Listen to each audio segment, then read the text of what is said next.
Alright, welcome back guys. Oh my god, this ABE is hitting me.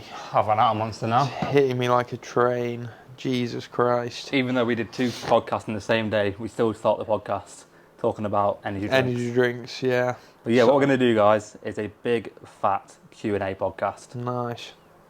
We're Why going is to it do big and fat? just big and fat, we've got so many questions. Yeah, that is true. We're just so popular. Usually it's a very small Q&A section on the podcast, but this Yeah. time we've got a whole episode worth of questions. Excellent. Excellent. Do you want to go first, or shall I kick them off? Don't mind, mate. Go on, you go first. You go first. So the first one, I'm pretty sure this was meant for you, because Okay. it doesn't really make sense for me. Alright. But Who's it Sandy from? Pan, Oh, Sandy Pan. my Yeah. friend from uni, one of my previous clients, Yeah. he says, what is it like living with Ryan? And he's asked me that. He's asked you that. What's it like living with yourself? It's great. Yeah. It's incredible, actually. Oh, nice. I really enjoy it. Awesome. Well, I don't live with Ryan anymore. He doesn't live with me. No, He's I not don't. lived with me for a good, Couple of years now, no, it's not a couple of years. or 1 year. Yeah, one and a half years. I moved Oh, yeah, into it's this quite a while, flat. actually, yeah. Yeah, 1.5 years. That's crazy. But yeah, no, I don't live with Ryan anymore. I live with my girlfriend now, which is it's horrible. No, So much worse. No, of course not. I guess a better reframed question could be, what was it like living with Ryan? And again, horrendous, terrible. Sandy Pan's lived with me as well. Oh, So, nice. Yeah, I bet he thinks the same thing. yeah. No, my fondest memory of living with Ryan was the flat that we had in Rotherham, Oh, yeah, definitely. where me and bro were unemployed, fresh out of uni, doing our PT course, and our day consisted of waking up, eating, doing a bit of PT coursework, eating getting to the gym, spending about, on average, 3 hours in 3 old hours flex, each session. smashing ourselves, coming back. I was in a gaining phase as well, and you were for a little bit, smashing like a ridiculous amount of food, and then chilling out and watching Breaking Bad. And we probably averaged about 2 or 3 episodes a night of Breaking Bad. Yeah, I'd say so. And it was such a nice flat as well. Yeah, I missed that flat. That was good times. But then it got 2 months in and we were a bit like, shit, we should probably like find a job now. Yeah, ran out of money. Yeah. Mum and Dad went to us and was like, yeah, no, you need to stop fucking around. Stop being bums. Yeah, stop being bums, get a job. And then we got jobs. Yeah, got PT jobs. Yeah. I enjoyed it, mate. I enjoyed living with you. It was nice. I think it was very abnormal to the reason that people normally move in with each other, because obviously we were mates and you coached me at the time, but it was mainly for we both wanted to start coaching. We were both really into bodybuilding, so it was kind of about like having someone alongside. On the same journey. Yeah, in the same journey, and I think it worked really well. Like we both prepped, which it came with its own challenges, definitely. Yeah. But like on the whole, I have really happy memories from that period. Yeah, of so my do life. I. It was definitely more difficult when we were both in prep. Yeah, definitely. And that flat wasn't as like, it was a lot more cramped. Are you talking about the one in Kelham? Yeah, and the one in Kelham. Yeah. So we moved from Rotherham to Sheffield City Centre because of my job that I got in the centre of town. And that's because we got evicted. Oh, yeah, we got evicted because we were way too loud. Oh, but then we moved to Sheffield because of your job. Yeah. Yeah. But originally we got evicted is a strong word, but so basically they sent us a letter basically saying that it was to do with like the ownership of the flat basically, but me and Ryan had a theory that we were being way too loud. Yeah. It was basically saying some outrageous things. Yeah, saying some incredibly rogue things that we're not going to go into on this pod. Do you remember when I know what you're going to say. when the neighbours downstairs? Yeah. What was I doing? Was I? So basically, you got home, but you hadn't got your key, and me and Ali were home. So you thought it'd be funny to like spam the doorbell, which in any other flat is just like it's not a big deal, is it? But you were just spamming the doorbell, and then like there was a flat below us. And obviously the sound was like travelling through the walls, and then this really old lady poked her head around the window and was like, "Would you stop ringing that doorbell?" Felt so bad. And bro was just stood there like. Do you remember as well when my car like rolled down the hill, crashed into another car? I didn't put the handbrake on. I did put the handbrake on, but I don't think I put it high enough. To be fair, that car park was precarious. Oh yeah. Ellie like shat herself every single time like she went up that, especially in the we spoke about the whole PT course day, but especially in the winter when it was icy. Fucking hell, your Ellie's Corsa and your old car literally broke. Yeah, didn't it? It was probably because of that hill. probably my driving, to be honest. Yeah. Good memories. Good memories. Yeah. Next question from Harry: does more DOMs equal a better workout? No. No, this is actually a big misconception. Yeah. One of my PT clients literally asked me the other day. I made a reel on it. Did you? Yeah. I need to do that as well. Yeah. No, I beat you to it, man. No, it's literally in my camera roll. And then you can say I copied you. Yeah. Yeah. Yeah. I'm gonna This post is my it. idea first. I'm gonna post it right now. But yeah, honestly, I've had about 5 different people come to me and say the exact same thing. So yeah, it's due to having a novel stimulus. Yeah. That's all that DOMS is. Yeah. A stimulus that your body hasn't undergone before. Mm-hmm.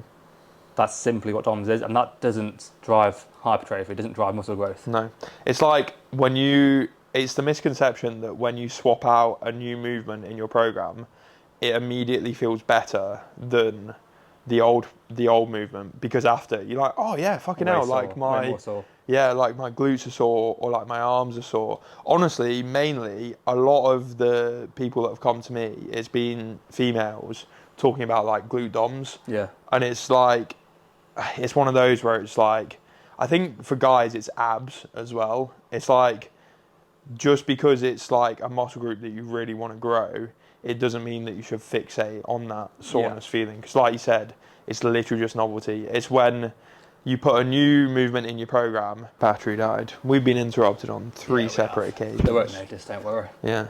But to be fair, I didn't really have skills. Yeah. Seamless transitions. Exactly. Yeah. You could put like a little like whoosh in. Yeah, or a slide to the side. Oh. Or I might do the cube.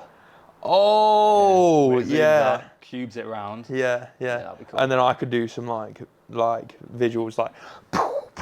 Yeah, that'd be really cool. Just some like explosions in the background. Yeah. Like some Michael Bay shit. That would really help with the retention. Yeah. I could put some music over it as well, like some Linkin Park. Everything you say to me. Bro's not going to know that song. I do. Do you? Yeah, of course. Yeah. What song is it? I don't know what it's called. I know the song. Oh, okay, fair enough.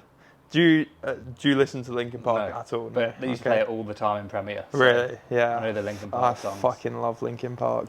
Favourite band. We were saying about DOMs, it's not something you should chase, basically. No. The novel stimulus, as I was saying before, that can be a positive, because if you're lifting more load with the same execution, that's still a novel stimulus. Yeah. But you don't want to chase a novel stimulus for, like you said, just switching movements all the time. Sure. And also you can get DOMs literally from spending more time in the length and range. You can get DOMs from having slower eccentrics, etc. But that is only because you've done it differently to the week prior. You'll get more muscle damage with those two techniques. Okay. So fair enough. But yeah, again, they're not going to drive hypertrophy like it will just progressing your lift with the same execution. Yeah. That's all you need to try and do. Uh-huh. Reckon I can carb load effectively on Peroni whilst on holiday? It was this H. That was Harry as well. I think he would be severely bloated. Yeah. His look would be severely harmed by carb loading on Peroni. Because he asked me this question earlier, and he asked it me seriously one time. No, he did not. Yes, There's he did. no way. He said, would he be able? He said, if I just have low food throughout the week, and then go have really high food days where I'm eating off plan and having beers and etc., wouldn't that just flatten me off and then fill me up? And to a level, maybe slightly, but I just think that amount of beer is just going to cause so much digestive stress and dehydration and bloating. Although, anyway. Right, having said that, do you remember that thing, right, where we were uni students and we used to talk about like the morning after a night out, because you'd be dehydrated and you'd be quite dry. Oh yeah. You'd look pretty good. But that's because you weren't already lean. Yeah. If you were already lean, you just would look flat. Yeah. But if you're fat and do it, then you do look leaner because you like shed that extra layer of water. Yeah. I do remember like the day after I had like that hangover day, I'd go outside and I'd be like, oh shit, I Yeah. actually look pretty good. And then the day after, you look fucking shit. You look Rebound. horrendous, yeah. But yeah, don't carb load on Peroni if possible. Imagine doing that for a show. Harry would do that. I know he would. I know he would. He'd be so up for that. Yeah, I know, and it would just be horrendous. He you just look shit. You just look terrible. 100%. Yeah. And final question. Do you think bodybuilding/fitness correlates to success in life and business, etc.? Yes. 100%. Yep. Definitely. What you learn in physique development and bodybuilding, discipline, patience, Perseverance. Work ethic. not relying on motivation, trust in the process, delayed gratification, all of that is so applicable to not just business, but pretty much every endeavour that you take in life where you want to improve in something. 100%. Like, those fundamentals can teach you so much. And it's like, I'm not saying it's easy, but I think it's probably one of the easiest ways to realise, like, oh shit, if I put the work in, I can reap the rewards of that work. When I first got into physique development, I was pretty immature. I wasn't very confident. I didn't really work very hard in any aspect of my life. And as soon as I started to get into the gym and see progress, that was when the penny dropped for me. That was when I was like, holy shit, like, if I can do this in fitness, then I can do this elsewhere in my life. 100%. So yeah. It's the same in any journey. Like, if you want to get somewhere, it's going to be an up and down road with obstacles along the way, but you're constantly focused on self-development, improving yourself in every aspect. Yep. And that is what physique development is. Yep. It's as simple as that. 100%. So yeah, I think it carries over completely to everything else in life. I would put my business success down to going to the gym. Yeah. Obviously, if it's within coaching. Yeah. But even if it's a different business, the things I've learned from going to the gym, from doing my prep, for example, the resilience it teaches you. Yeah. The work ethic it teaches you. And that is hard. The prep is difficult, but I feel like if you do a bodybuilding prep, which is extremely tough, and you have to be very mentally resilient, you can say to yourself, if I put this same level of resilience and grit into something else, I could definitely be very successful in that area. I could come forth in something else as well. Is that what you said to yourself after you finish the show? I could have a moderately successful coaching business. Yes, nice, excellent. That middle ground, 4th out of 8. 4th out of 8, yeah. But in the grand scheme of things, because of how saturated the coaching business is, that's pretty good. That's a pretty damn successful coaching business. But it's an interesting topic as well, actually. I think that is one of the main reasons. That's one of my main purposes, self-development. Yeah. That's what I enjoy about the process. 100%. About life in general. That's what I'm chasing down all the time. You know what? One of the reasons that I've started coaching is because how much I was inspired by you and your own personal growth journey. I've learned so much just by being coached by you, but also by being your friend. Watching the journey. Yeah, from the very start. I literally remember living with Ryan right at the start, and I had one client. You had one client, and you weren't very good at speaking to the camera. You were just starting out in your journey, but you applied the same level of effort and care for your clients back then that you do now, and you put the same level of effort into your content as you do now. And I've seen your journey. I don't know about the content. What do you mean? The content's pretty poor. No, it's what now?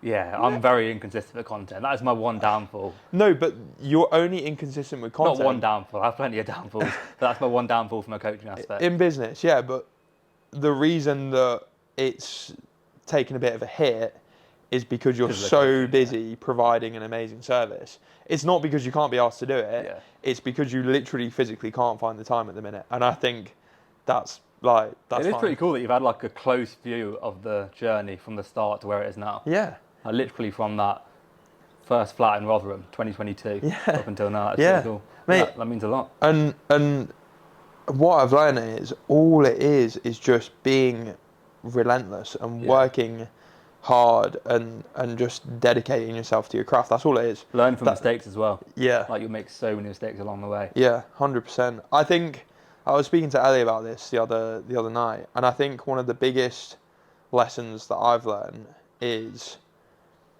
to not, I know this sounds really simple, but to not procrastinate by like doing things around what you want to do, but procrastinating actually cracking on and doing it. Yeah. So for example, when back in the day I used to talk about coaching, I used to read about it. Yeah. I used to watch podcasts on it. I used to look at other people doing it and say, oh, I want to do that. Never actually did it. Yeah, exactly. Never actually went and Just get started. And I think that goes for any like self-help endeavor. I speak to a lot of people that like read self-help books and they talk about doing it, and it's like, have you seen that? I'm referring to that Chris Williamson reel where it's like talking about the thing isn't doing the thing, isn't doing the thing. The only thing that's doing the thing is doing the thing. Exactly. And that's the biggest lesson that I've learned. Like, stop worrying about everything else and just crack on with the task at hand. Just do it. Just have a go. Yeah, it's that easy. Yeah. And you won't be good at the start. No. That's the whole point. Yeah. You'll be shit. And I've spoken to a lot of people in Foundry about posting online, and one of the reasons that they don't get started is because they're worried about what other people think. And I was a little bit worried about that, but something that I've learned is like, not everyone's gonna like you online, and that's okay. Not everyone's gonna fuck with your content, and that's completely fine. You know when I posted that coaching reel launch and like a few pieces of content after, do you know how many people unfollowed me? Really? Do you know how many people? Guess. 20? 30.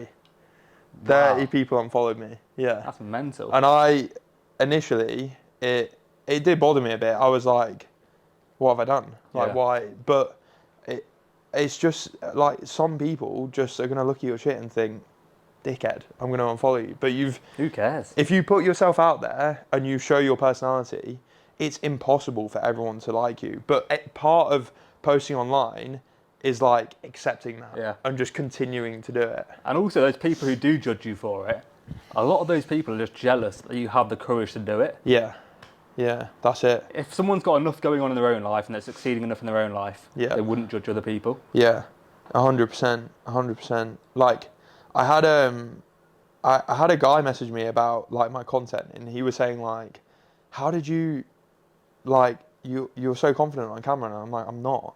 I just, like, a lot of people assume that they have to nail content as well when they just speak in front of a camera. And I explained to him, I was like, mate, I'm shit. Like, I'm not good at it. It's so edited and clipped. I can't just like speak at a camera and it's all just perfect. And it's literally just practice. That's all it is. And again, like, I'm not saying I'm an expert at it, but it goes back to like just doing the thing. That's all I've done. I've just, over these past 2-3 weeks, I think the reason I've had the success I have had within coaching is because whatever's going on, I've just thought, just keep going. Just keep going. Just keep plugging away at content. Just keep grinding it out, and you'll see the return on investment. And I have, but I'm not like, I know a lot about physique development, but I'm not a business guru. I'm not like a genius, but I've just managed to be not really successful, but I've had... For a couple of months into coaching, I'd say it's pretty successful. It's not bad. It's pretty good. 7 paying clients at this point. Yeah. It's very good. It's decent. After like pretty much like what? 2 months. Well, 2 months setting it up. When did we launch? 3 weeks ago. We launched 3 weeks ago? Yeah. That's mental. I feel like it's been like 3-4 months. No, let me check. 3 weeks ago? Yeah. 12th of July. Wait, and it's now... No, so a month. Wow. But it's not bad, is it? Yeah, it's really good. It's pretty good. I'm happy with where I've come. But again, I'm not like... I'm not a business guru. Like, the only thing that I did was binge watch James Smith's business account. Yeah. But I still went into it very unsure, but I gave it everything. Yeah. I just gave it all I had, and that's all you need to do. All right. Yeah. Sorry, so that was a very... 15 minutes before I got to go. Oh my God. Through your questions. Yep. Let's absolutely blitz through I've got these. a PT session at 5. Right. Let's go. Go. Quick fire. We got 2 motivational and deep. Yeah. And 1 question. We can clip this up and put some motivational music behind it. Yeah. The XX Yeah. intro. Yeah. And then can we add the explosions in the back as well? And the key. Yeah. Yeah. Nice. Cool. Right. How many have you got? 1, 2, 3, 4, 5, 6, 7, 8. We'll quick fire them. We'll quick fire. Okay. So Alan has asked thoughts on current state of fake natties at comps. Are natty shows adequately tested?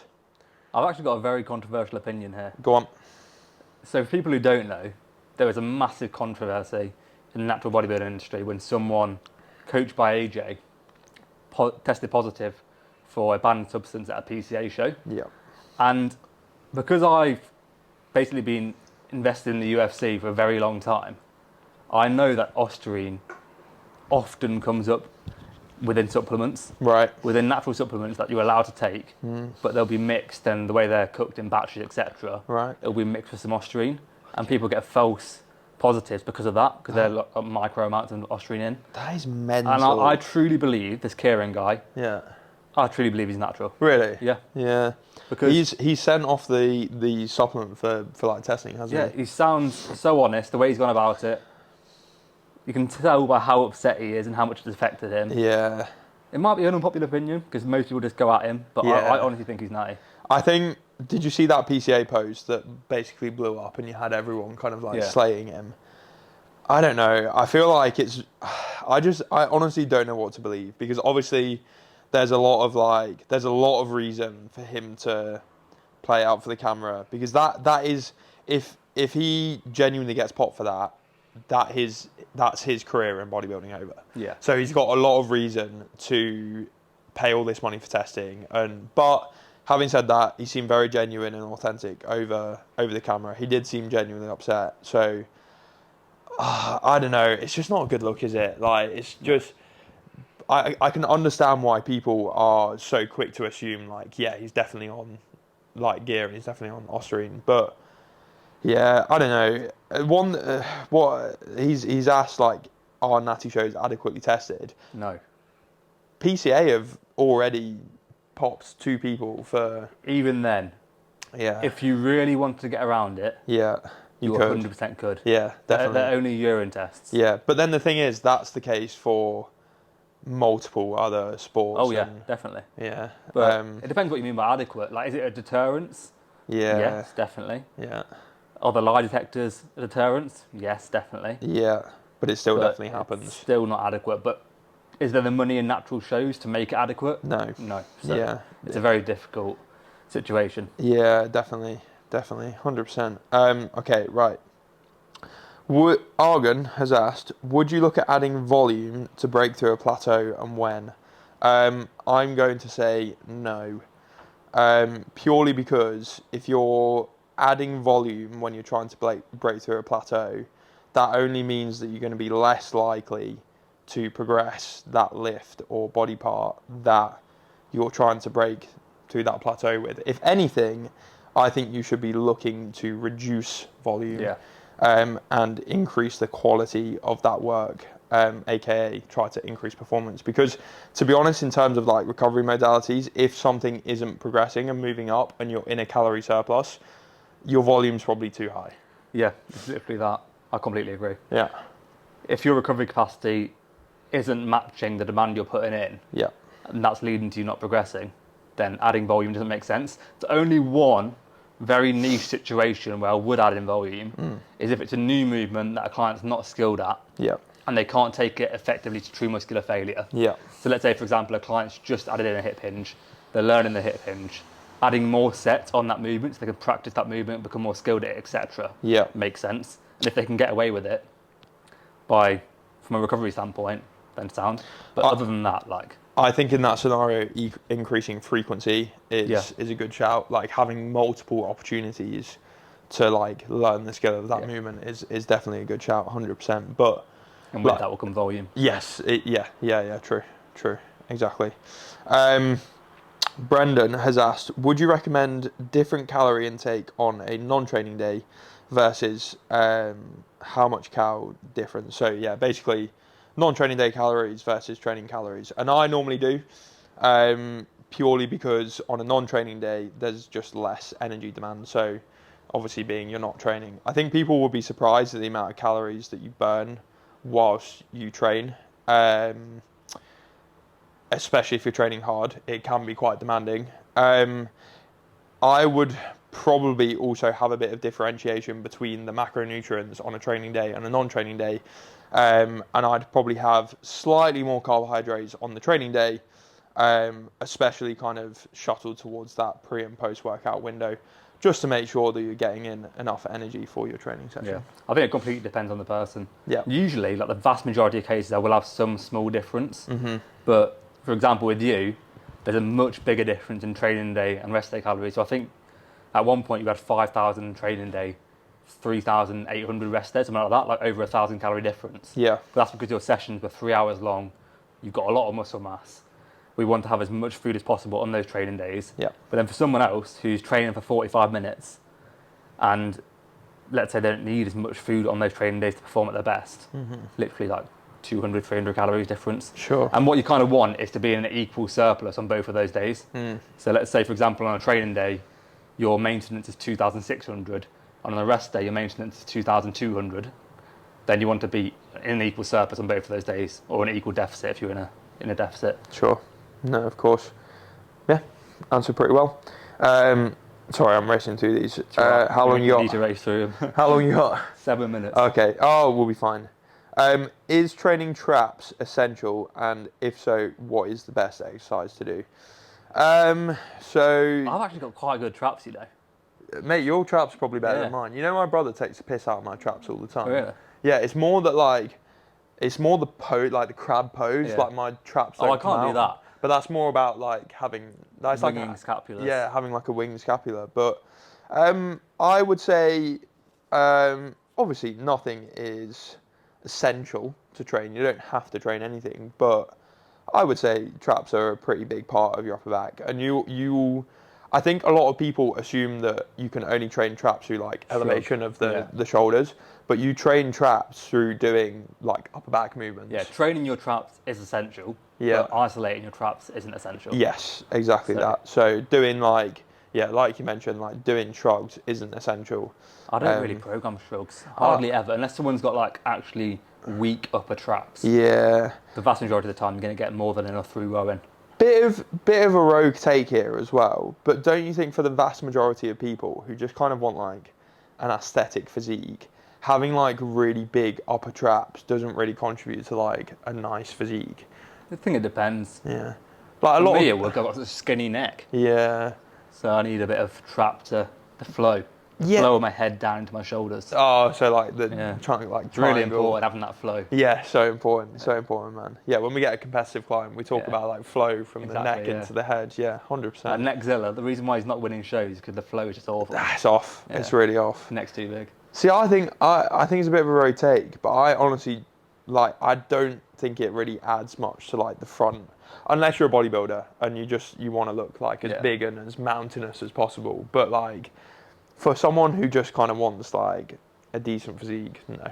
The vast majority of the time, you'll get more than enough trap volume through rows. Yeah. Even lateral raises, to be honest, you're going to get some trap in. So I wouldn't overthink it. Unless your upper traps are really weak, then I wouldn't worry about shrugs for now. Yeah, definitely. It's like rear delts. You train your rear delts through upper back. Yeah. Well, I was going to say you train them through upper back movements. So if they're a relatively strong point already, you probably don't have to isolate them. No, good answer. Leo from Foundry, Leo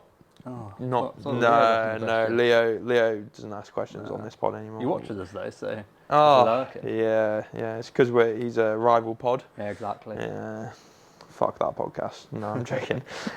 No, Leo from Foundry has asked, how often should you plan a deload and how long should this period be? So I'm going to say that you should not be planning your deloads.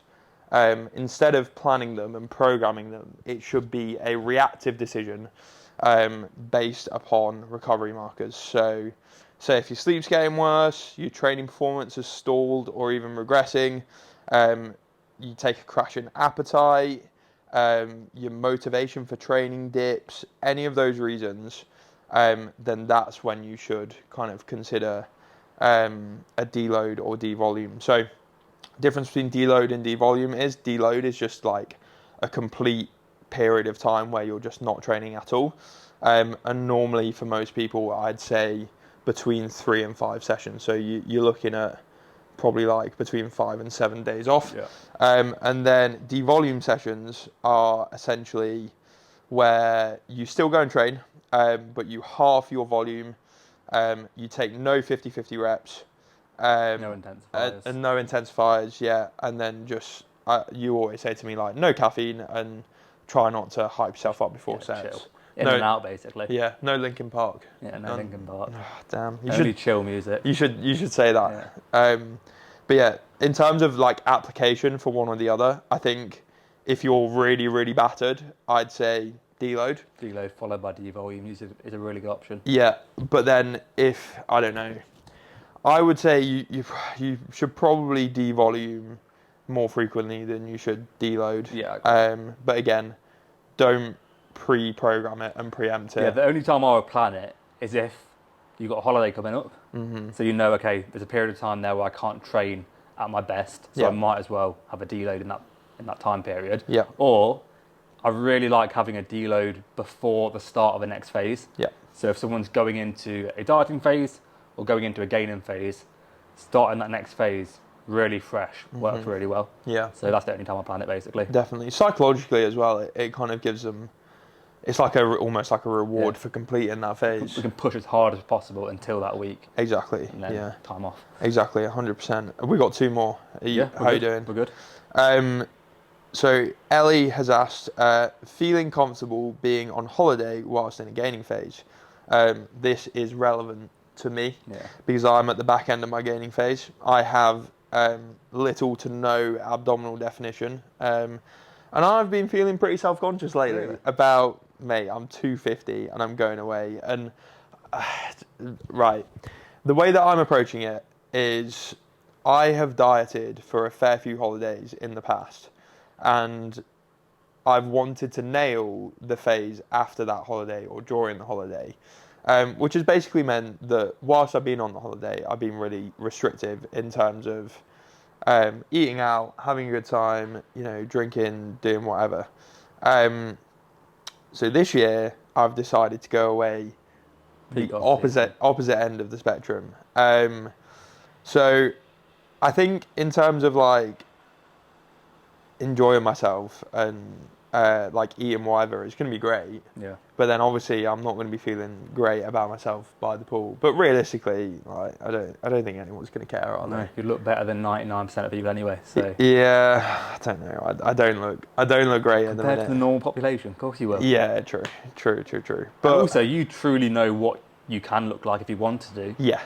So that confidence should be built from that. Exactly. Yeah. Very true. I think when I used to go away, part of it was like I actually couldn't look like, but now I'm at the phase in my lifting career where if I wanted to, I could literally look however I want. If tomorrow if I wanted to look like Ronnie Coleman, I could look like Ronnie Coleman. Easy. Yeah, 100%. Just do a water fast, you'll be fine. Yeah, exactly, and a bit of test and debo. Yeah, a little bit. Just the basics. Final question. Balancing an all-inclusive with training goals. So again, very relevant to the holiday coming up. And I'll just go through my approach. So like Ryan mentioned, I'm going to do 4 devolume sessions whilst I'm out there. It's actually lined up pretty well with when I was meant to be doing devolume sessions anyway. But my routine is going to be, I honestly might go and train fasted. Yeah. Have a coffee, get in, 45 minutes, bit of cardio, bit of steps. It's not like you've got numbers to beat from the previous week. You're just getting some blood moving. Exactly. I always train faster when I'm on holiday. Yeah, like actually, move around. Earn your breakfast. Yeah, earn my pancakes and eggs and fruit and all of that. Yeah, honestly, for me and Ellie, to be fair, it's going to be like a nice mental kind of like boost. It's like, okay, we're being fat cunts during the day, but we've gone and trained. We've moved around a bit. It's like you're going to get us demonetised with that. Oh no, they won't check it. It's right at the end of the video. Yeah, bleep me out. Me out. But yeah, no, I would probably say if you're going on an all inclusive, I would definitely still train, and I'd probably move around, but just don't be spending like hours and hours in the gym. Depends on what you want to do, realistically. Yeah. If you enjoy training and you feel like you want to train when you're there, that's absolutely fine. If you feel like you want a bit of time off training, again, that's absolutely fine. What I've said to Ellie is, because she's not really due a deload or devolume whatsoever, she's had one like 3 weeks ago. What she's going to do is just do 1 set per exercise, but then do intensifiers to hit the same amount of failure points. Nice. So it's like a way of getting sessions in really quickly, but you're still hitting failure the same amount of time. So for example, for a leg curl that she's got 3 sets on, she'll do 1 set with 2 rest pauses or two drop sets. Got you. So it's pretty much the same volume in terms of failure. She's gonna look like a crazy motherfucker in there doing intensifiers with all the granddads walking past. I'm gonna be like spotting her on the leg extension, like squeeze it, one more, triple drop sets. Yeah. Have you seen that Tom Bliddy? Have you seen that Tom Platz video where he's like, now 5 more, and then his training partner is going like on him. You've not seen Tom that? Tom Platz does some rogue things. Yeah. Have you not? I've sent you those gifs. Probably, yeah. Yeah, where he's on the pull-ups and he's like, I don't think anyone's watching, are they? No. But yeah, right. Finish it there. We will wrap it up there. Thank you very much, guys, for tuning in. Keep up the views. Keep up the views. I'm going to keep saying that. Sharing your stories. Yeah, sharing your stories. We are now on Spotify as well. So if you're travelling to work or getting your cardio in, it'll be nice and easy to watch us. But yeah, have a lovely, week. Monday, yeah. And weekend. Have a lovely life. Yeah. Bye, guys.